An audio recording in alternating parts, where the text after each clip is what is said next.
Con su permiso, muy buenas tardes con todas y con todos, igual a toda la población que nos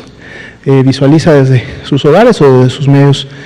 móviles a través de las diferentes plataformas y medios de comunicación. Estamos abriendo la conferencia vespertina número ya 194, estamos acercándonos al número 200 ya, de este día 102 de la nueva normalidad. Hace 2 días cumplíamos 100 días de la aplicación del semáforo de riesgo COVID. Recordando que esta semana, en 2 días más, se estará actualizando el semáforo para los próximos 15 días. Y el llamado constante, continuo, que hacemos a la población en cada una de las 32 entidades federativas a informarse, ¿no?, de fuentes oficiales, esto es, fuentes de sus gobiernos locales, tanto estatales como municipales, de aquellas acciones que se están implementando y llevando a cabo para poder mantener la sana distancia como una de las principales medidas que contribuyen a la disminución de los contagios de COVID-19 y otras actividades o restricciones que se dan a los espacios públicos y a las áreas sociales, precisamente para evitar también de esta manera la transmisión. Entonces hay que poner mucha atención, porque en cada uno de sus municipios y de sus estados, que conocen de manera más directa y de manera más local cuál es la situación que impera en cada uno de ellos, pues aplican medidas muy en lo particular y muy enfocadas a la situación en lo local. Entonces, vamos a actualizar los números para esta noche. Este es el escenario nacional. Aquí tenemos la actualización de la curva epidémica de la totalidad de los casos sospechosos, personas que en su momento desarrollaron signos y síntomas compatibles con la enfermedad, recordando que prácticamente una infección respiratoria aguda, como normalmente la solemos tener todos los años, en estos momentos en los que estamos en la pandemia y en nuestra fase epidémica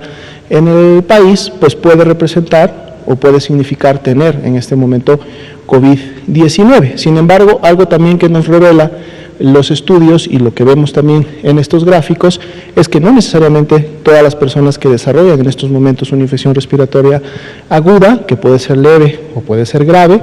necesariamente es a causa o a consecuencia del virus SARS-CoV-2 y por lo tanto tienen COVID. Por eso es importante dar seguimiento al porcentaje de positividad, que a la semana 35, que es la de hace 2 semanas, recordando que estamos cursando la semana 37, era del 41%, lo que quiere decir que no todo este 1.465.693 personas tenían COVID, sino más bien, y para la semana 35, el 41% de ellas, que para fines entonces de los casos confirmados que hasta el momento se han acumulado, para el corte de hoy son 647.507, porque además 734.649, prácticamente la mitad de todos los casos sospechosos, han salido ya negativos, es decir, su resultado ha sido negativo y por lo tanto son casos descartados de la enfermedad COVID-19. Y bueno, podemos ver rápidamente el comportamiento que han tenido los casos sospechosos en las últimas semanas. Veíamos ya ese descenso que inició en la semana número 30, que se estabilizó e inclusive tuvo un incremento en las semanas 33 y 34, y volvemos a ver un descenso ligero ya para el día de hoy de la totalidad de casos sospechosos en la semana número 35, y esa tendencia descendente precisamente del porcentaje de positividad que se mantiene, que continúa en todas estas últimas semanas. Vamos a ver la siguiente diapositiva. Actualizamos la estimación de casos, que es precisamente la curva azul claro.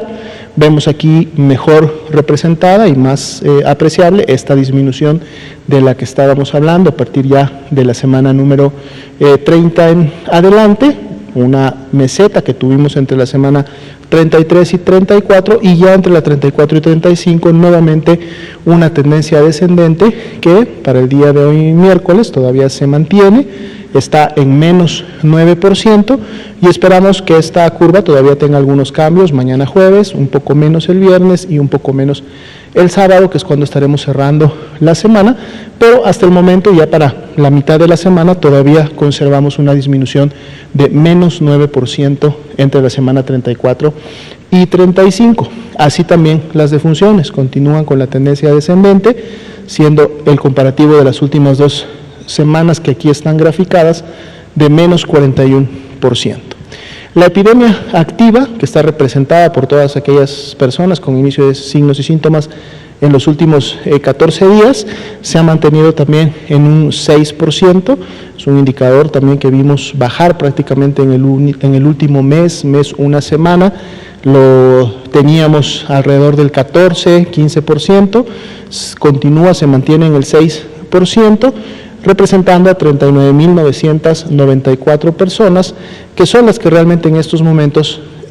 tienen la enfermedad COVID-19, porque además 454.982, que es prácticamente el 70%, alrededor del 70%, ya se han recuperado, han sanado de la enfermedad y ya en estos momentos se encuentran pues libres de los signos y síntomas, y además muy probablemente muchas personas de este grupo hayan desarrollado una inmunidad que, en base a la bibliografía internacional y lo que hemos estado observando en otros países que iniciaron primero, hace un mes antes, 2 meses antes, su epidemia que en México, o inclusive mismo continente asiático, directamente China, que fue lógicamente el primer país que inició con los casos, pues bueno, hay una mantención de los niveles, lógicamente, de respuesta inmunológica que todavía permiten que las personas no vuelvan a enfermar, recordando siempre que es muy diferente reinfectarse, es decir, volver a tener el virus en las vías respiratorias, que reenfermarse, es decir, volver nuevamente a desarrollar la enfermedad leve o grave de COVID-19. Entonces, este es un grupo que pudiera estar ya perteneciendo a esta clasificación precisamente. Vamos a ver la siguiente diapositiva, son la ocupación y disponibilidad hospitalaria en el marco de las camas generales, les decimos así, aquellas que se utilizan para los pacientes graves con signos de alarma o aquellos que necesitan iniciar con oxigenoterapia de manera oportuna, precisamente para evitar mayores complicaciones. Se ha mantenido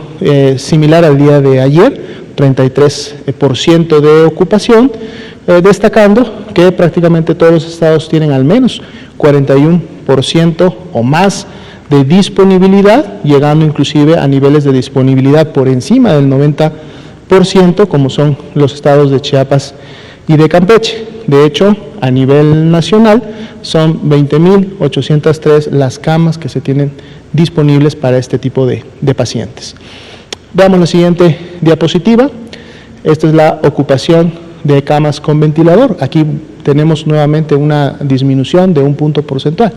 El día de ayer la media estaba en 28, el día está en 27%, es decir, sigue disminuyendo la carga de pacientes críticos que en su momento requieren un ventilador. Y al menos en el caso de Nuevo León, que es el que tendría la mayor ocupación con solo 44%, pues tiene un 56% de disponibilidad y por lo tanto todas las demás entidades federativas tienen por encima de esa disponibilidad, siendo inclusive la gran mayoría de ellas con una disponibilidad de 70% o más, llegando inclusive a valores por encima del 90% de disponibilidad en los casos de Campeche, de Sonora y de Chiapas, ¿no? Y esto también es un buen indicador que al menos con el anterior como con este de camas críticas, que cada vez, y como lo veíamos también en las actualizaciones de las curvas de las personas que diariamente se hospitalizan, la tendencia también de esta hospitalización es congruente y va de la mano con el descenso de la totalidad de casos confirmados, porque cada día se están hospitalizando o permanecen hospitalizadas menos personas. Vamos a continuar dando seguimiento a la evolución de la epidemia en los siguientes días. Gracias. Muchas gracias, doctora Lomía. Quédate en casa.